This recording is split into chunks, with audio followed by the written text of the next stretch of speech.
All right, YouTube subscribers, my name is Rayshawn, known as Rayniz on Facebook, also known as Mr. Ceiling Fan Man 1999 on YouTube. Now, what's going on is that I'm showing you guys this ceiling fan that I got like about a week or two ago. Now, this is it was on that same day that I got my Harbor Breeze Crosswinds 2 ceiling fan. Now, here is my 42-inch white Hunter low-profile ceiling fan. Now, I'm not sure if it's a low profile too, so I'm just saying it's a Hunter low profile, considering the fact is that this is a Hunter low profile ceiling fan. Now, this ceiling fan looks exactly like the ones that was made back in the 90s.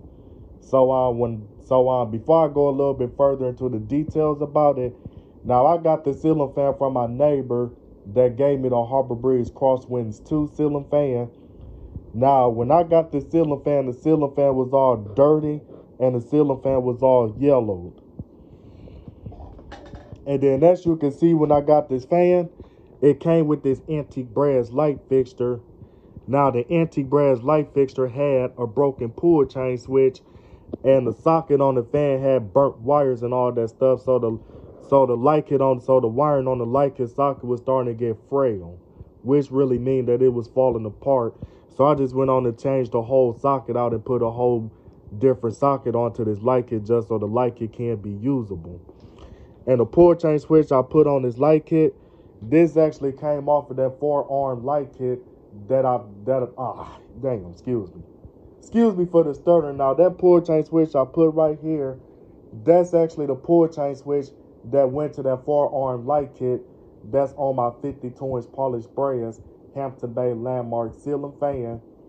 As I took this pull chain switch off of that light kit and put a 3-way pull chain switch onto the light kit, so that way that light kit on that fan could be a 3-way setting light kit.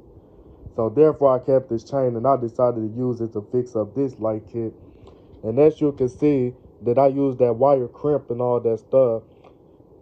Sometimes I like to use the wire crimps and all that stuff, but not necessarily, because usually I just rather use a wire nut that you twist on there.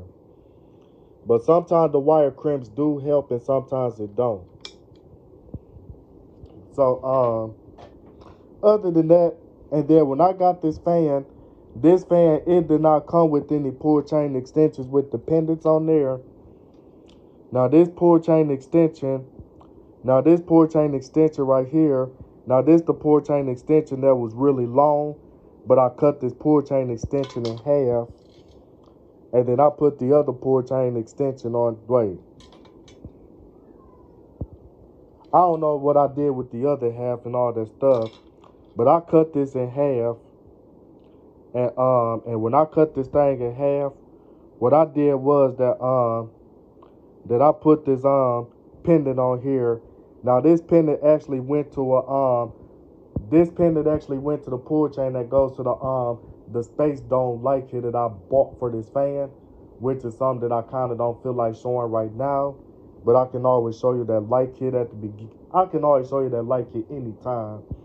So other than that, now this pull chain pendant here, now this the pull chain pendant that actually went.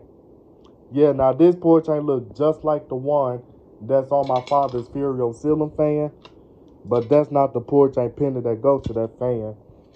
And then this pull chain pendant right here that actually went to a Heritage Alexis ceiling fan that I parted out.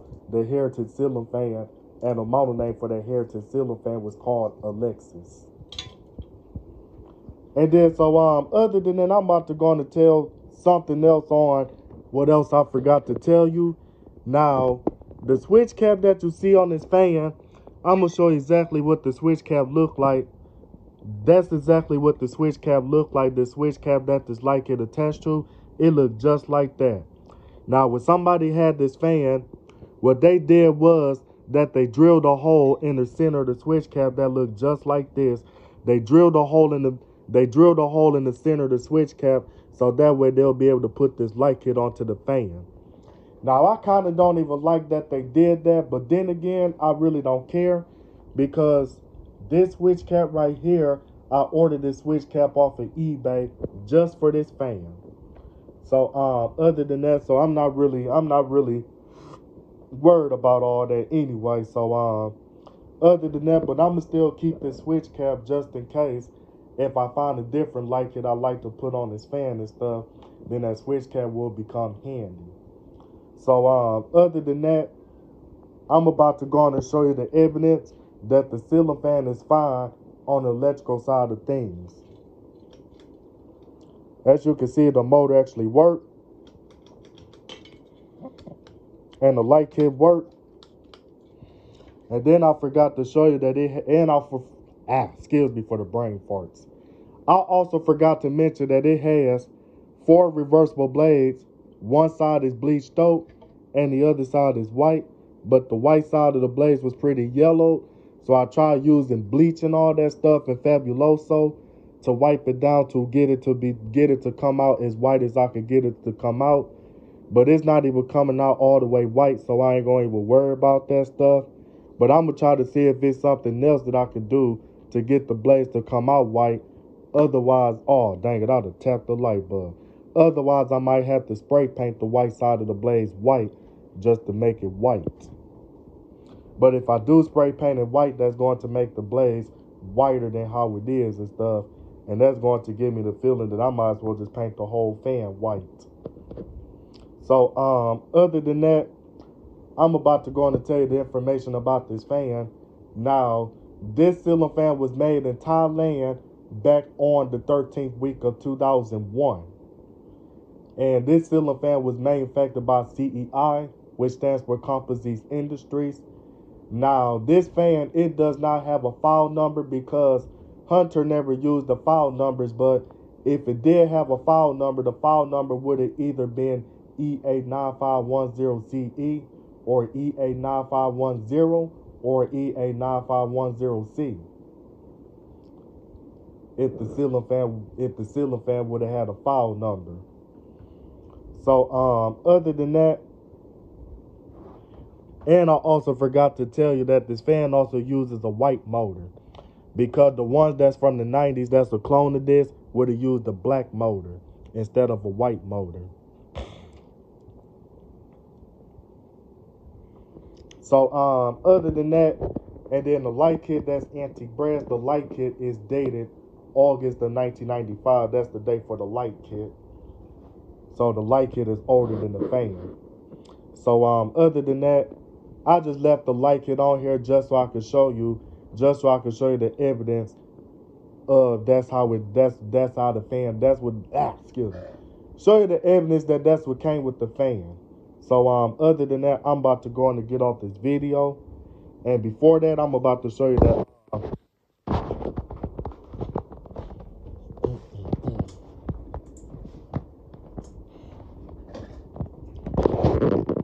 now this the Space Dome light kit that I ordered. Now this the light kit that I ordered for this fan that's actually a shape of a spaceship.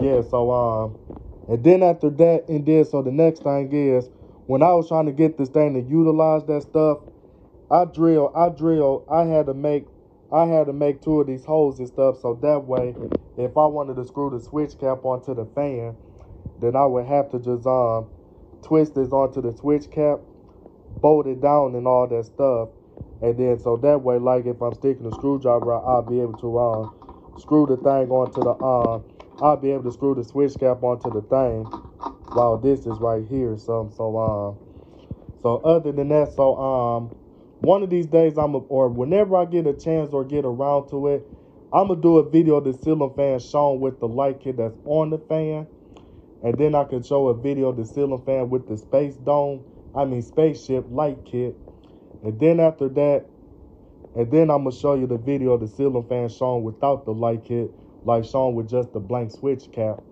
So other than that, I'm about to go on and get off this video. And then I forgot to mention that it's missing some screws for me to screw the motor housing onto this bracket. But I can always get some screws anywhere because it takes 832 machine screws anyway. So this is Ray Nizzle signing out this video. And my name is Rayshawn Willis, also known as Mr. Ceiling Fan Man 1999. and I'm out this video.